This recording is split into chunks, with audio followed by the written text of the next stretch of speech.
Hello friend, this is Paritosh और आप देख रहे हैं आई स्पीक अबाउट मनी।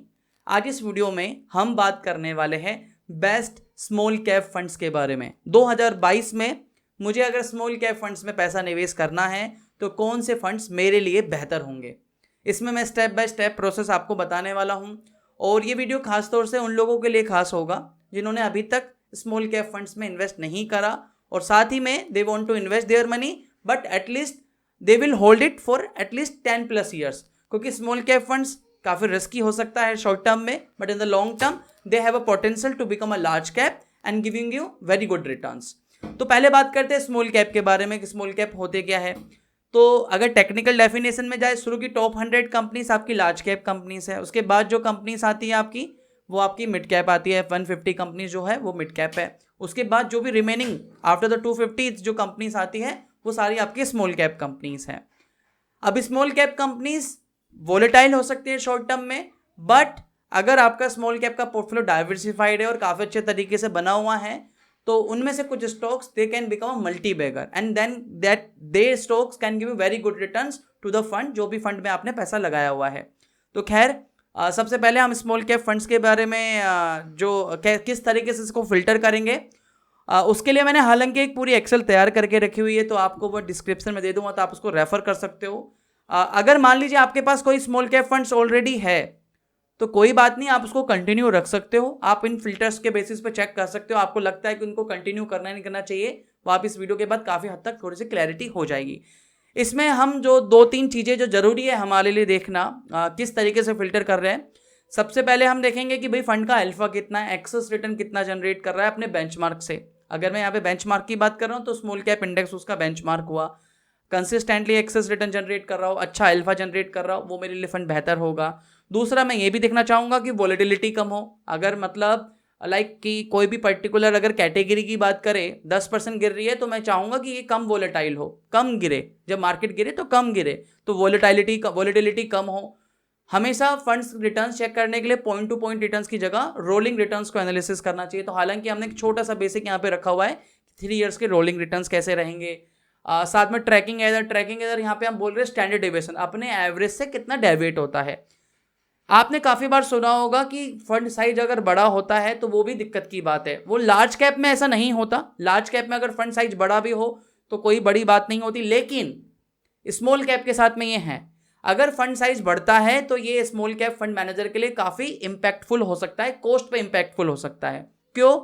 क्योंकि देखो सेबी के काफ़ी सारे रेस्ट्रिक्शंस है। मैं अभी आपको प्रोसेस बताऊंगा, ठीक है, फंड्स के नाम भी बताऊंगा, लेकिन मैं आपको चीज़ें समझाना चाहता हूं पहले। तो स्मॉल कैप फंड्स में काफ़ी सारे रेस्ट्रिक्शंस होते हैं सेबी की तरफ से कि आप किसी भी पर्टिकुलर कंपनी में ज़्यादा होल्डिंग नहीं रख सकते, आप मेजोरिटी स्टेक होल्डर नहीं बन सकते, अदरवाइज आप मैनिपुलेट करने लग जाओगे। तो सेबी की तरफ से रेस्ट्रिक्शंस होते हैं कि किसी भी कंपनी में आप मेजोरिटी होल्डर नहीं बनोगे। लाइक मान लीजिए हमें मालूम है कि स्मॉल कैप कंपनीज कितनी, उनका मार्केट कैप कितना होगा, 1000 crore, 2000 crore, 3000 crore. Majority of small caps आपके इसी मार्केट कैप के होंगे। तो अगर आपने मान लीजिए 100 करोड़, 200 करोड़, 300 करोड़, 400 करोड़, आपका फंड साइज अगर बहुत ज़्यादा बड़ा है और मान लीजिए आपने 5% भी होल्डिंग स्टॉक में खरीद लिया तो आप मेजोरिटी होल्डर बन जाओगे।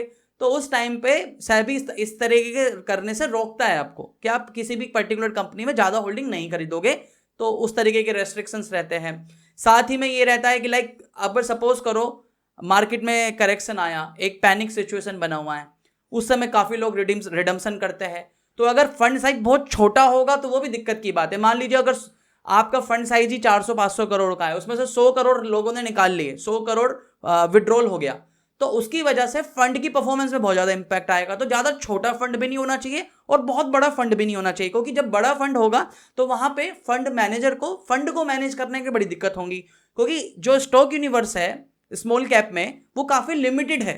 उसमें से अच्छी कंपनियां चूज करना, कई बार ऐसा होता है कि फंड मैनेजर चाहता है कि इसमें मैं ज़्यादा पैसा इन्वेस्ट करूं लेकिन कर नहीं पाता। क्यों? क्योंकि वो मेजोरिटी होल्डर नहीं बन सकता उसमें, एज पर द सेबी। तो ये तरीके के रेस्ट्रिक्शंस लगे रहते हैं जब अगर लार्ज साइज का फंड होता है। हालांकि ये कोई ऐसा नहीं है कि बहुत बड़ा फंड साइज हो तो बहुत बड़ी ही नेगेटिव चीज़ है, ऐसा नहीं है। इसको मैनेज करने के लिए काफ़ी सारे फंड्स आपने देखा होगा, जैसे कि इनफ्लो रोक देते हैं, लाइक जैसे SBI, एक्सिस और HDFC स्मॉल कैप, ये काफ़ी बड़े फंड साइज है, इनके 10-10 हज़ार, 8-8 हज़ार करोड़ के फंड साइज है। तो जब भी इस तरीके का इन्फ्लो आता है तो basically fund managers AMCs basically inflow रोक देते हैं ताकि फंड बढ़े ना और उस चीज़ को मैनेज किया जा सके। कई बार रिडम्पशन भी रोक देते हैं, SIP भी रोक देते हैं, तो ये इसलिए किया जाता है। तो ऐसा कोई नेगेटिव फैक्टर नहीं है, लेकिन फिर भी जब हम इनिशियल स्टेप रख रहे हैं इन्वेस्टमेंट करने के लिए तो हमारी प्रेफरेंस ये होनी चाहिए कि मिड साइज फंड होना चाहिए। खैर, अब आप लोगों ने समझा होगा।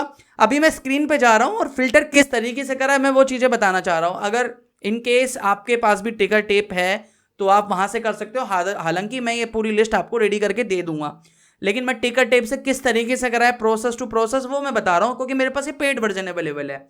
अब यहाँ पे पहले तो हर चीज़ रीसेट कर लो। रीसेट करने के बाद हमें क्योंकि इक्विटी फंड में जाना है और स्मॉल कैप फंड में ही ढूंढना है, तो मैंने यहाँ पे स्मॉल कैप कर लिया। तो 78 रिजल्ट्स आ गए मेरे पास। अब यहाँ पे रिजल्ट करने के बाद प्लान ऑब्वियसली हम यहाँ पे रेगुलर ऑप्शन चूज करेंगे, ग्रोथ ऑप्शन, क्योंकि बोनस वाले और सारे ऑप्शंस हमें नहीं करने। तो 78 से 33 हो गए। कैपिटल प्रोटेक्शन फंड में नहीं बात कर रहे हैं यहाँ पे। फंड साइज अभी रहने देते हैं, लेकिन अभी फंड साइज रहने देते हैं क्योंकि हम आगे फिल्टर कर लेंगे इसको। CAGR 3 ईयर्स के बाय डिफॉल्ट आएंगे। हम चाहेंगे कि पॉजिटिव CAGR हो लास्ट 3 ईयर्स के। Compounded annual growth returns, expenses भी एक फिल्टर ऐड करते हैं, ठीक है। सबसे पहले इसमें हम करेंगे अल्फा ऐड। CAGR 3 ईयर का आपको चाहिए तो ठीक है, अदरवाइज 5 ईयर का CAGR कर सकते हो कि 5 सालों का कंपाउंडेड एनुअल ग्रोथ रिटर्न कितना है। 3 ईयर्स का एवरेज रोलिंग रिटर्न, जैसे मैंने आपको बताया कि भाई फंड के आपके रोलिंग रिटर्न्स अच्छे होने चाहिए। चलो मैं खैर आपको बता देता हूँ। मैंने देखा कि रोलिंग रिटर्न कितना है, एवरेज रोलिंग रिटर्न। उसके बाद हम रिस्क में जा सकते हैं। रिस्क में हम देख सकते हैं ट्रैकिंग एरर। ट्रैकिंग एरर क्या है? स्टैंडर्ड डेविएशन, अपने मीन से एवरेज से कितना डेविएट होता है। वॉलेटिलिटी फैक्टर हम लगा सकते हैं। मैक्सिमम ड्रॉ डाउन हम लगा सकते हैं। रेशोज में जाएंगे शार्प रेशो, यानी 1 रुपये का अगर आप रिस्क ले रहे हो तो उसके आप चाहोगे कि 1 रुपये के रिस्क के बदले में आपको ज़्यादा रिटर्न्स मिले। अदरवाइज FD में लगा लो पैसा तो आप चाहोगे कि FD से ज़्यादा रिटर्न मिले। तो रिस्क एडजस्टेड रिटर्न कितना है। टेक्निकल डेफिनेशन में जाते हैं, शार्प रेशो हमेशा पॉजिटिव होना चाहिए जिस भी फंड में आप पैसा इन्वेस्ट कर रहे हो। तो ये रेशो लगने के बाद, डन करने के बाद, हमने ऑलरेडी ये लिस्ट बना के रखी हुई है। किस तरीके से फिल्टर करिए वो मैंने बताया है। तो हमारे पास ये ऑप्शंस आ गए, तकरीबन 22-23 फंड्स आ गए हैं जिसमें हमने अभी फिल्टर करेंगे।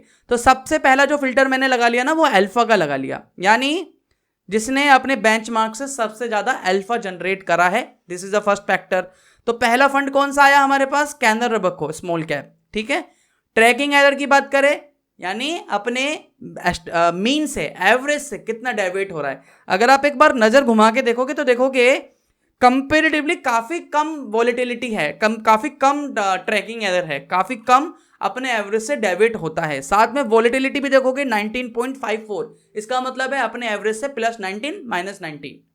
तो अगर आप थोड़ा सा देखोगे तो लगभग आसपास ही। हालांकि 16 वाले स्टैंडर्ड डेविएशन वाले फंड्स भी अवेलेबल है, लेकिन बाकी फैक्टर्स भी चेक करने हैं। Sharpe ratio is 0.78। Sharpe ratio जितना ज्यादा हो उतना बेटर है। अगर आप एक नजर उठा के देखोगे तो देखोगे सबसे ज्यादा Sharpe ratio I believe Canara Robeco small cap का है। तो ये अभी के हिसाब से कैनरा रोबेको हमारे यहाँ पे आता है कि जो हमने अभी फिल्टर करा है। चलो खैर, हम इसमें से देखते हैं कि कौन से फंड्स हमें निकालने हैं, हटने हैं वहां से। अगर कैनरा रोबेको का AUM साइज भी देखोगे तो वो भी 2621 है। मैंने आपको बता दिया कि मिड साइज का फंड होना चाहिए, बहुत बड़ा भी नहीं होना चाहिए, बहुत छोटा भी नहीं होना चाहिए। अनवैल्यूडाइज्ड रोलिंग रिटर्न्स भी काफ़ी अच्छे हैं, 50% प्लस के है। CAGR क्योंकि 5 साल पुराने पूरे नहीं हुए फंड्स को, तो 5 साल का CAGR अभी है नहीं। अल्फा 7.49 है। ट्रैकिंग एरर कंपेरेटिवली काफ़ी कम है। शार्प रेशो कंपैरिजन बाकी फंड से देखा जाए तो सबसे अच्छा है, ठीक है। ये पहला चॉइस है। खैर, अगर आप देखोगे, मैं एक कंपैरिजन की बात बोलूं तो IDBI स्मॉल कैप का भी अल्फा सबसे ज्यादा अच्छा है, लेकिन हम इसको फिल्टर कर देंगे, हम इसको रिमूव कर देंगे। क्यों? क्योंकि फंड का साइज सिर्फ 127 करोड़ का है। फंड का साइज जितना ज्यादा हो वो बेटर है। मान लीजिए 30-40 करोड़ भी अगर इस फंड से विड्रॉल हो गया तो वो बहुत मेजर इशू होगा। उसकी वजह से फंड की NAV पे बहुत ज्यादा इंपैक्ट पड़ेगा, कॉस्ट बढ़ जाएंगी फंड की। साथ में दूसरा जो फैक्टर है वो है एक्सपेंसेस 1.54%। वहीं अगर कंपैरिजन देखोगे कैनरा रोबेको का तो 0.41 है। तो भाई मैं 1.5 रुपया एक्स्ट्रा क्यों पे करूं फंड को मैनेज करने के लिए? तो वो चीज है। बाकी सब चीजें देखोगे तो चलो अल्फा भी 5.5 है, लेकिन कंपेरेटिवली कम है अगर कैनरा रोबेको से कंपेयर करो। तो एक तो एक्सपेंसेस और दूसरा AUM, इसकी वजह से हम IDBI स्मॉल कैप को यहां से इस लिस्ट से हटा सकते हैं। तीसरा जो चॉइस आता है जैसे L&T emerging business fund size ठीक ठाक है, 7000 करोड़ प्लस है। एक्सपेंसेस भी ठीक है, अनवैल्यूराइज्ड रोलिंग रिटर्न भी ठीक है, बाकी सब चीज़ें भी ठीक है। कंपेरेटिवली देखा जाए कैनरा से कम है लेकिन आईडीबीआई से बेटर है, तो तीसरा चॉइस हो सकता है। लेकिन हमारे पास और भी ऑप्शंस अवेलेबल है, लाइक जैसे निप्पॉन की बात करें, निप्पॉन का फंड साइज है 18,000 करोड़। मैं इतने बड़े फंड साइज को अवॉइड कर सकता हूं। मैं ये नहीं कह रहा हूं कि अगर आपके पास ऑलरेडी इन्वेस्टमेंट है तो उसको विड्रॉल कर लो, मत करना। लेकिन अगर आपने इन्वेस्टमेंट करने के बारे में सोच रहे हो, पहली बार कर रहे हो अभी, तो ये फैक्टर भी ध्यान रखना। 18,000 करोड़ अपने ही कैटेगरी में सबसे ज्यादा है। एक्सपेंसेस भी देखोगे तो 1.04 कंपेरेबल भी ज्यादा है। इतना ज्यादा बड़ा फंड साइज होने के बावजूद भी एक्सपेंसेस बहुत ज्यादा है। फंड की परफॉर्मेंस हालांकि अल्फा जनरेट हुआ है, ट्रैकिंग एरर भी कंपेरेटिवली कम है, वोलेटिलिटी भी 20 है, ठीक है, कैनरा से ज्यादा है, और शार्प रेशो भी ठीक है। लेकिन हमारे पास अच्छे ऑप्शंस अवेलेबल थे इससे पहले जो हमने देखे। चलो खैर, अभी हम आगे फंड्स देखते हैं। आईसीसी प्रूडेंशियल स्मॉल कैप, ठीक है, सुंदरम को मैं अवॉइड ही करूंगा क्योंकि सुंदरम को मैं ऑलरेडी इसको एक बार एनालिसिस कर चुका था। तो आईसीसी प्रूडेंशियल स्मॉल कैप आता है, 3,564 करोड़ के करीब का फंड है मेरे पास। CAGR लास्ट 3 ईयर्स का 30% है, एक्सपेंसेस भी ठीक ठाक है 0.73, CAGR 5 ईयर का 15% है, ठीक है। अल्फा होना चाहिए पॉजिटिव 4.43, बाकी सब ठीक है। इसमें देखा जाए वोलेटिलिटी भी काफ़ी कम है, ट्रैकिंग एरर भी 7% है, ठीक है, कम है, बहुत ज़्यादा भी नहीं है और बहुत कम भी नहीं है। लेकिन सबसे बड़ा जो आईसीसी प्रूडेंशियल में जो हमारे पास जो ऑप्शंस है अभी तक जो पीछे देखे वो ज़्यादा बेटर है। लेकिन फिर भी अगर पहले कैनरा को, उसके बाद हम एलएनटी में जा सकते हैं, तीसरा हम आईसीसी प्रूडेंशियल स्मॉल कैप हो सकता है। तो ये मैं आपको प्रोसेस बता रहा हूं ताकि आप फिल्टर कर सको। हमारे पास डीएसपी का ऑप्शन आता है, कंपेरेटिवली फंड साइज बड़ा है अगर आप आईसीसी से कंपेयर करो, साथ में लेकिन देखें एक्सपेंसेस ज्यादा है अगर हम आईसीसी से कंपेयर करें। हम अपने जस्ट ऊपर वाले फंड से कंपेयर कर रहे हैं। बाकी फैक्टर्स में देखें तो अल्फा 3.91 है लेकिन हमारे पास बेटर ऑप्शन अवेलेबल है। शार्प रेशो भी हमारे पास दूसरे जो फंड्स अवेलेबल है उसमें बेटर है। तो हम इन फंड्स में से सबसे बेटर ऑप्शन चॉइस करने की कोशिश कर रहे हैं। फिर एक्सिस जाएंगे, एक्सिस के साथ में भी फंड साइज कंपेरेटिवली थोड़ा ज़्यादा है। एसबीआई स्मॉल कैप अभी के लिए छोड़ रहे हो, हालांकि एसबीआई स्मॉल कैप भी काफ़ी अच्छा है लेकिन 10,000 करोड़ से ज़्यादा का फंड साइज हो चुका है। हालांकि फंड की परफॉर्मेंस अच्छी है लेकिन मैंने जैसे बोला कि हमारे पास आज की डेट में जो ऑप्शंस अवेलेबल है वो बेटर ऑप्शंस अवेलेबल है इन द सेम कैटेगरी, तो मैं उसमें जाना चाहूँगा, ठीक है। क्योंकि इसी वजह से देखोगे तो शार्प रेशो कम हो गए हैं, यानी जो रिस्क एडजस्टेड रिटर्न है वो कंपेरेटिवली एसबीआई में कम हो गए। क्यों कम हो गए? क्योंकि फंड का साइज ज़्यादा है, फंड को मैनेज करना हो सकता है मुश्किल होगा। एक्सिस के साथ में भी सिमिलरली सेम कहानी है, 8,900 करोड़ का है।